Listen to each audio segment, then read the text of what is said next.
So recently, it's been brought to my attention of the strong similarities between, as we know, the ending life of Tupac and exactly what's going on with Troy Ave. So I'm about to go into detail on the similarities and differences in my theory of how the Tupac ideology applies to Troy Ave's situation. So as of recently, yesterday, I talked about how on Christmas Day, Troy Ave received a couple of shots to the side of his vehicle, and it incapacitated him to the point where he needed medical assistance. So he ended up at the hospital, basically.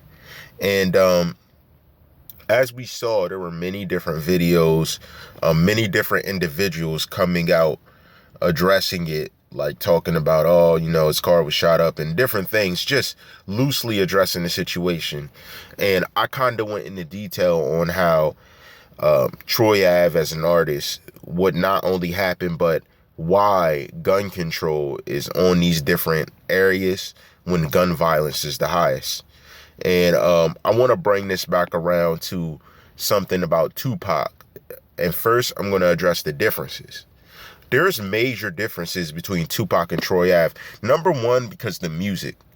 Yes, Tupac made songs like Hit 'Em Up and some other songs that were violent, but Tupac also made music that reached the minds and hearts of black people. And that's the difference between Troy Ave's music and Tupac's music. Troy Ave's music, it's music that's no different than any genre today. So dance music, however you want to put it, club, techno, whatever type of music you guys consider his music, it is no different than the same message that is being given than any other artist. Whether it's about struggle, whether it's about doing things a certain way, whether it's about gangster. But Tupac not only had the gangster rap down, but he also showed progression in his music. So whenever he went through an emotional tragedy or something, it was referenced in his music. It was never one of them things like, oh, a new Tupac album and it sounded like the album before. It was always progressive with his life and how he grew. So it wasn't necessarily that he changed his style up, but Tupac always kept it real, with whether it was glorifying the women at that time or telling women to keep their head up, because he just felt that way. And that's why his music progressively is way different than a Troy Ave, because he's out there pushing an agenda of growth, as he did later on. Dear Mama, Keep Your Head Up, Heaven's Got a Ghetto, some other classics that we know, and even Heaven's Got a Ghetto remix. Tupac just, his words were cutting deep into the black community, approaching them. So it wasn't that he was inspiring them to drink lean, to smoke, to do all types of things. He was inspiring them to be better people. And that's where he differs in the whole spectrum of an artist. He pushed an agenda of prioritizing the betterment of a person and less about glorifying the faults of a person or the violence amongst people. He was a better overall artist at that aspect of it. Another thing about Troy Ave that differs from Tupac, yes, we seen Tupac get in the drama and beef, but Tupac's drama and beef was more situational. So it was more according to something he did in a situation he was in that was known. So we knew the possible parties that could have been causing violence to Tupac, because he let it be known who he had beef with out in the forefront. With Troy Ave, it's a little different, because we don't really know what his problem is with anyone. We don't even know who possibly it could be with.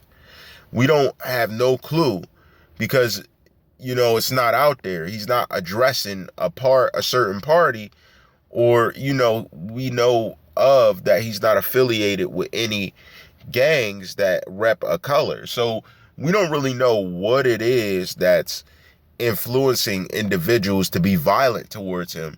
it could definitely be something on the back scene of what he's done, because we know the type of talk and lingo he uses is gangster talk. He talks that ish. So being that he talks that mess, it could have even be a normal person he's beefing with, that he said some off the wall things too, that's finally coming back for revenge. So it's many different angles to take on this situation. Whereas we don't see the positivity in music unless, he's doing a song about talking about his struggle or anything, versus a Tupac where Keep Your Head Up is talking about young women that are single and left for dead to keep fighting on for tomorrow and the future. So it's a different type of artist we see. A lot. Now, the similarities, why I see the major comparison came into effect, he checked himself out the hospital after getting shot. Same thing Tupac did. If anyone knows about the story, he definitely checked himself out and he went from there. So yes, I see that comparison. I see how you're getting that, but lyrically as an artist and as someone who has beef and lets it be known, we don't know him to be a Tupac open and everything's out in front of us, just like Tupac was before these attempted issues. The only similarity we can place on it is, yes, Tupac coming through NY, he was under fire. But at the same time, Troy Ave's from Brooklyn and he was visiting family. So it's hard to see how a hometown person was dealing with that.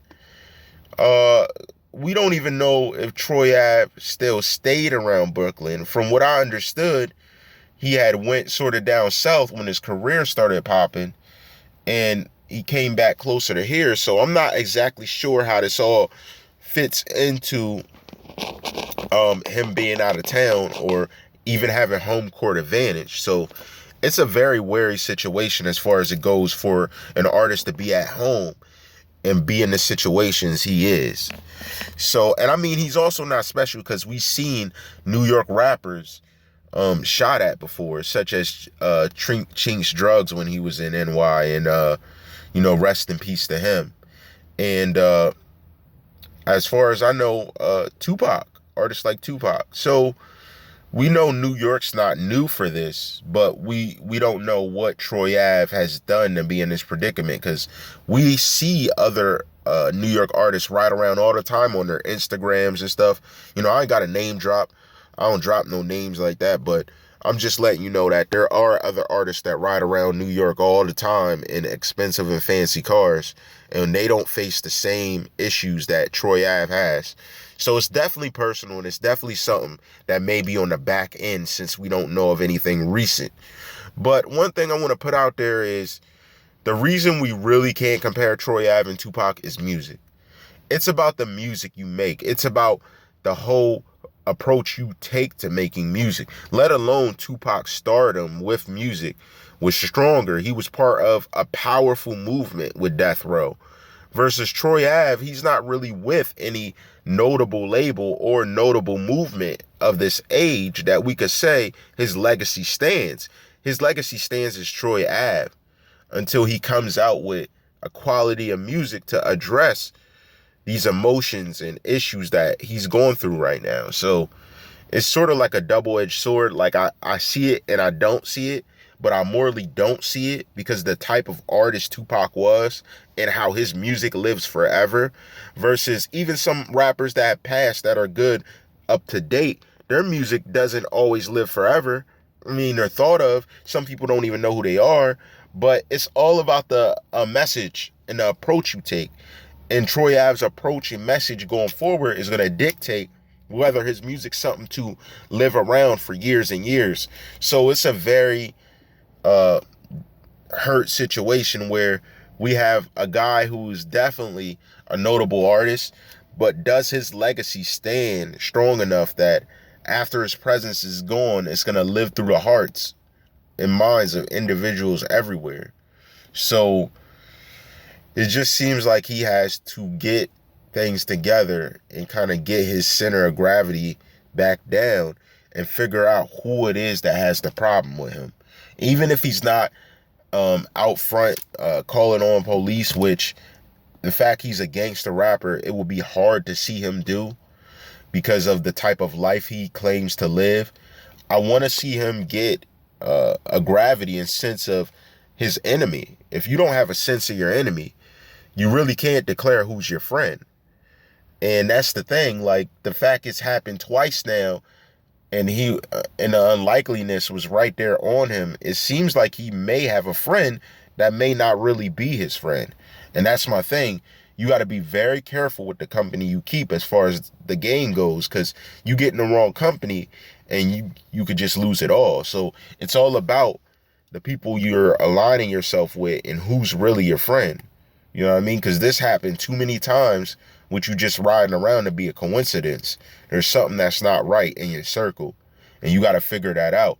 And that's one thing about Tupac. He always kept his eye on his circle. Even if he was uncertain of someone, he was making it known that he was going to always progressively watch them as he made his debut and made his progression in his career, because he knew what his career was worth. And at the same time, he did declare that his life was going to be required of him. But again, this is the second time. There's something that has to change. Something has to change. When we survived the first time, first couple times, we could be pray and be thankful. But eventually something has to change to divert us from this path that's leading us into the situation. And even if we can't get out the situation, we got to always remember to prepare thoroughly. So next time you're not caught off guard. And next time you don't have to say next time because you're ready. So it's wild that we're seeing the after effects of Troy Avenue checking himself out the hospital and comparisons to Tupac. But as far as artistry, legacy, and just all around awareness, I don't think he fits the Tupac parameters. He just needs to get everything together and first off, get rid of the Maseratis and stuff and see your family up first. It's family first. See your family up first and then go from there. Because your family's the only thing that's going to be by your side for real, when you're in the worst of the worst. So, get your mind together, get things together. And I want to see him make a comeback and actually not try and be a Tupac, but leave a legacy as a Troy Ave and have everybody respect you for that. Like, share, subscribe. Always tune in. I always got that content that comes through. Everyone have a good day. Enjoy your weekend. I hope you had a Merry Christmas. Let's get ready for the new year. All rights reserved.